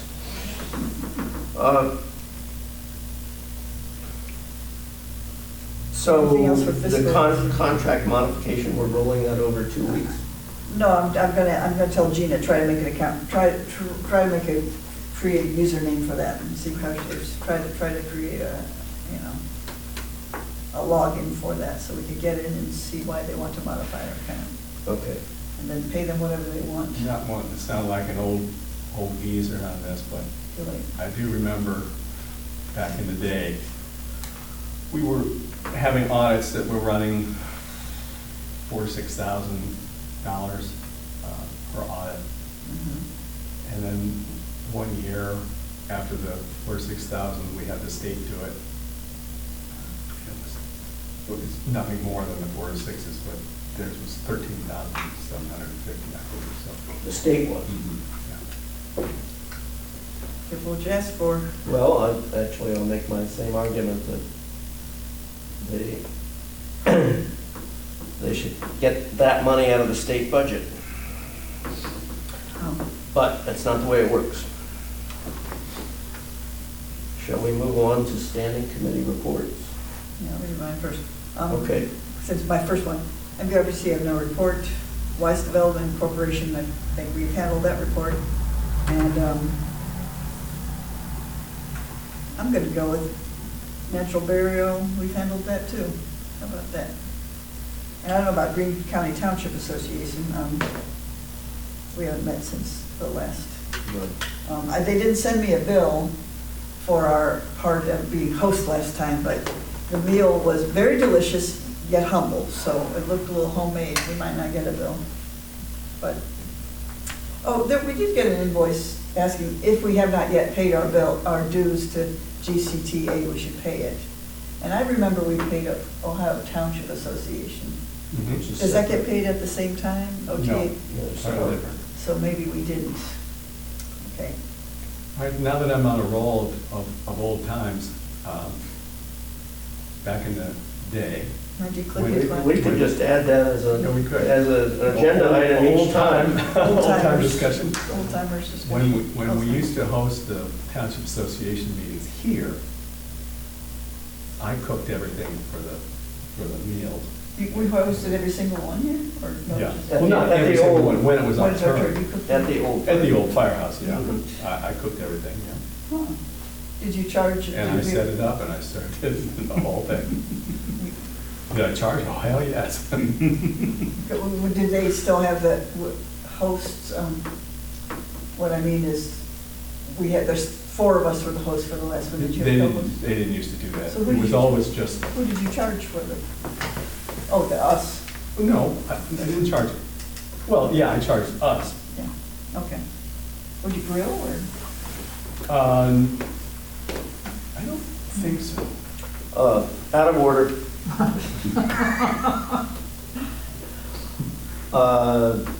I asked if I could speak. I know, now I'm terminating. Okay. Green County Regional Planning. May I speak, Your Yes. Honor? Yes. We met, we reviewed an age-old subdivision on Beaver Valley Road that's working on their fifth section. I think it's their final section. But that was all there was on that. We reviewed some financial, we had to make some financial changes because of travel for conferences.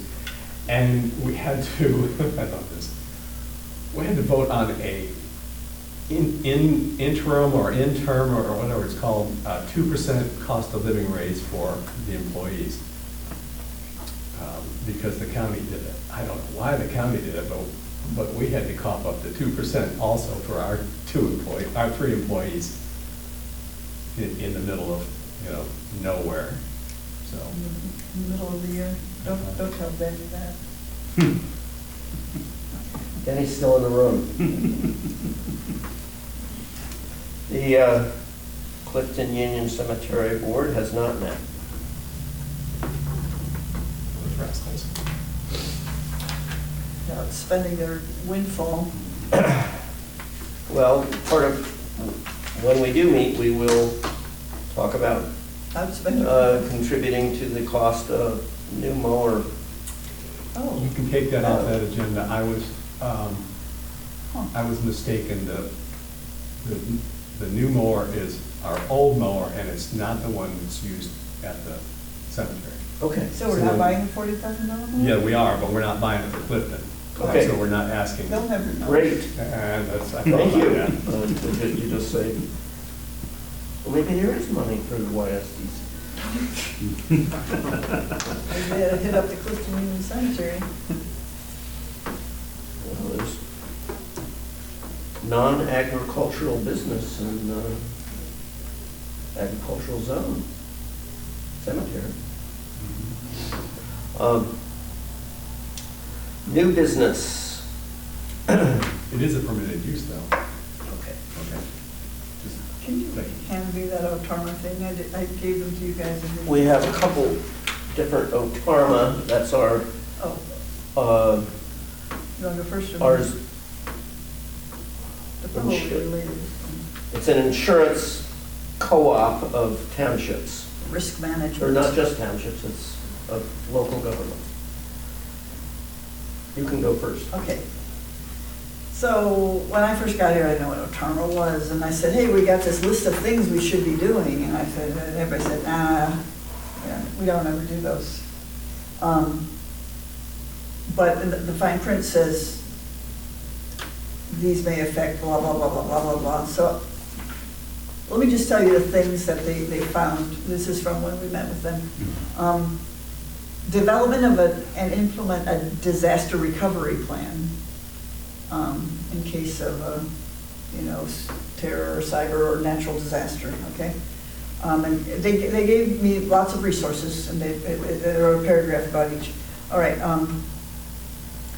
develop and implement an acceptable use policy, and that's for computers and devices and hardware and software, and, I mean, every place I've ever been has a acceptable use. Otherwise, if somebody does something unacceptable, you don't have a policy that said they couldn't do that thing.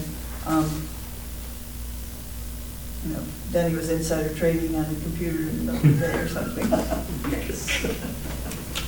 I'm sorry, Denny. Oh, no, it's funny. Develop and implement a password policy. That's cake, like. I have one of those, actually. Okay. Install device endpoint security that includes firewall protection. Maybe because it's endpoint, I thought Mavecca is like Yeah, firewall to we're death. totally covered by that. So Yeah. is it, when they say endpoint security, maybe by the time it gets down to the trustee's desk, we don't have any, We're completely covered by that. I think that. so you don't think? we need I think I could just write a statement that would clarify that and we'd be okay. Automated and under real-time protection on access scanners, hardware, network firewall. We do Blah, need blah, to blah. address PC antivirus stuff and upgrade that. I mean, we obviously have current antivirus stuff, but he did want to see something more robust. Okay, and That just kind of fell off my radar since we've had so much going on the last couple of months. provide security awareness training to all employees. It is suggested that security awareness training provided to all employees to ensure employees will be aware of cyber attack methods, blah, blah, blah. Make sure they have a solid understanding of security policy, procedure, and best practices. I'm probably about 90% sure I can cover that, at least for the fire department, but that might be an option that we could do. It says as classroom an type online style thing. training sessions, interactive training. It sounds like an interactive training video would take care of that. Yeah, And the last one was develop and implement a payment card security policy. I think that's a credit card. Yeah. Our policy manual does have a credit card policy. I'm not sure, I'd have to compare it to the one they gave us to see how good ours is. It's dated and I don't know, things have probably changed. But my big point is, Chris, you seem to have an opinion about carrying these out. Like they're only recommendations. And although they're recommended for a reason, and I just wonder, yeah, they're not gonna do anything to us if we don't do this, but could we find ourselves in, where we're making a claim, something happens, we get hacked, or somebody goes rogue with a credit card, and we make a claim, they said, well, did you do this thing we asked you to do back in June of '24? And actually, this guy's contacting me, not this guy, Aaron Willis, his name, he said, okay, we gave you these recommendations, can you please write back and tell us what action you've taken? And, that's what he's getting paid for. Do any of You know, the, how much will any of these cost us? Not so much in money, but in substantial amounts of time. We just went through all of those that Marilyn read, and we had the opinion that, well, it's either been done, or it could be done easily, or it doesn't Say really that all apply of them. to us. Yeah, I wouldn't say it about all of them. So but- it's a recommendation. We'll look through it if it's something we feel, and we've done this for, like the road that came to mind, and they wanted, a ring around a gas can, that's sitting there waiting to go on a. Yeah, I saw that one. And- We fixed that. Yeah, we did a few of those, but same idea, it's a recommendation, not a requirement, and so, I don't want people to think, well, we've got to do this, make this, manual for security and disaster and this, that, and the other thing, but if we decide, no, that might not be a bad idea, well then, we can do it. I just don't like the idea that it's like, they're twisting our arm behind our back, you don't do that, you're not getting covered. Well, What they're saying we'll offer you coverage if you do these basic things. From what you read off, I'd say we the definitely. first two things, that is disaster recovery, it's more than that, but, Yeah. and acceptable use policy, Except. we don't have, I could see those would require more work that we're not I already think the first one will. undertaking, but from what, as you read through, I heard Denny say he could do that, or we already have We that, have it. or a version of it for the rest. So I'm not, this isn't that huge. Okay, The disaster Conceptually, recovery, it's not that huge. I think the disaster recovery one is gonna take a little bit of effort, but I think that's actually time well spent. it's gonna take a lot of effort, and I think we ought to freaking do it. Yeah, no, I agree. Well, I won't And- argue about that it won't take a lot. A disaster recovery plan where we would have to operate outside this building if anything happened. Not if anything happens, but if the tornado took the building, you'd have to operate someplace else. Mhm. You don't have a plan for that, but you hope that disaster is somewhere else. An acceptable use policy, that seems. That shouldn't be a big No. deal. Password policy, easy. He said that's probably taken care of. And yeah, okay. So I think the big one there is the. Disaster. Well, we could have we could just do a disaster and then see what happens. Right, no, Okay. no, that's- Practice run? If I think he sent me some, If I send Examples. you the stuff that I have that addresses those issues, as opposed to me sending it to him, so he's got one point of contact, will okay. you put that together and just draft a response to him? So To who, then, him? no, to, Oh, yeah, I forgot his name. okay, Aaron, yeah. Yeah, Eric. That way he's only, because I don't want to send something to him and you send something All to right, him. and- I'll send you the easy stuff by email, then we'll, Okay, Well, last year, Margaret and I met with someone from our town, OTARMA, and I don't remember hearing any follow-up. Did Margaret just get it and an email came to us, and we, keep it, or, no, I think an email Okay. probably came to us with recommendations, and we probably said, yeah. well, I didn't, so. So tell us about your. Another OTARMA fellow, on contract, he said he has done this in a number of states. He operates out of Chicago, and he does sort of physical evaluation of property that we have insured. And he didn't, it wasn't a evaluation in terms of recommendations of what we were going to need to do. He just was reviewing, and maybe we will get later list, but.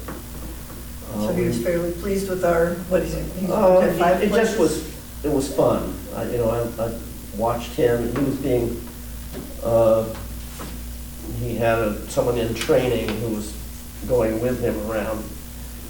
So he went to it's the physical buildings, not separate properties. He went through this building, it was one of the days you were off last week, I think it was Monday. Main thing he looked at was our Generac, the natural gas generator, backup generator, and we went over to the garage and the Quonset hut on Fairfield. And even though we aren't using it for other than storage, we still have the lease on the part of the Clifton municipal building, which was embarrassing in terms of the clutter inside. It looked like my house. But his concern was, my impression was, his concern was structural, like, looking at the roof and foundation and that kind of thing. And then he was fascinated with the Grinnell Mill. And you talked on the phone with him, right? And so he had questions like,